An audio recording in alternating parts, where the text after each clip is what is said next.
Hello friends, happy Sunday. তো দেখো, চলে এসেছি নতুন একটা ব্লগ নিয়ে তোমাদের সাথে। আজকে সানডেটা আমি শেয়ার করি। তো দেখো, এখানে আমি স্নান করে রেডি হয়ে গেছি। তো আমার রান্নাবান্না এখন সব কমপ্লিট হয়ে গেছে। আজকে বাজার হয়ে গেছে। তো চলো তোমাদেরকে দেখাই। দেখো, এখন আমার ঘরের সমস্ত কাজ সারা হয়ে গেছে। ঘরদোর গুছিয়ে রেখেছি ভালো মতন করে। তো দেখো কত সুন্দর লাগে, তাই না? ঘর যদি ভালো করে গোছানো থাকে।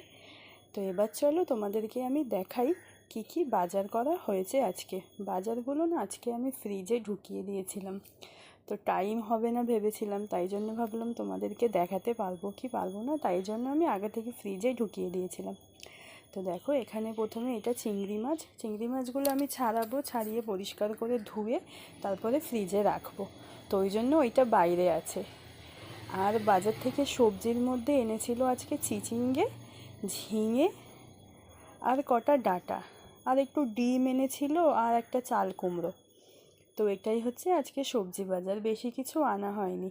গরমকাল তো, যদিও ফ্রিজে থাকে তাও খুব একটা ভালো থাকে না সবজিগুলো, তাই জন্য অল্প অল্পই আনা হয়।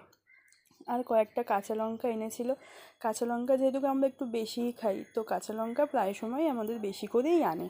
আর এটা হচ্ছে মোরলা মাছ। মোরলা মাছগুলো দেখো আমি ভালো করে ছাড়িয়ে বেছে ধুয়ে ফ্রিজে রেখে দিয়েছিলাম। তো তোমাদের দেখাবো বলে আমি আবার বের করলাম। আর আজকে দুপুরবেলা লাঞ্চে হচ্ছে আমাদের উচ্ছে ভাজা আর পোস্ত দিয়ে একটু চিকেন বানিয়েছি। যদিও পোস্ত দিয়ে চিকেনটা খুব কমই খাওয়া হয়, কিন্তু খেতে মন্দ লাগে না। ভাত রুটি সব কিছুর সাথেই বেশ ভালো লাগে পোস্ত চিকেনটা।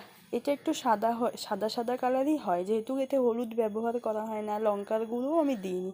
শুধু কাঁচা লঙ্কা আর পোস্ত দিয়ে আমি বানিয়েছি। তো দেখো তো কেমন দেখতে হয়েছে। তোমরা কে কে পোস্ত চিকেন খেতে ভালোবাসো অবশ্যই জানিও।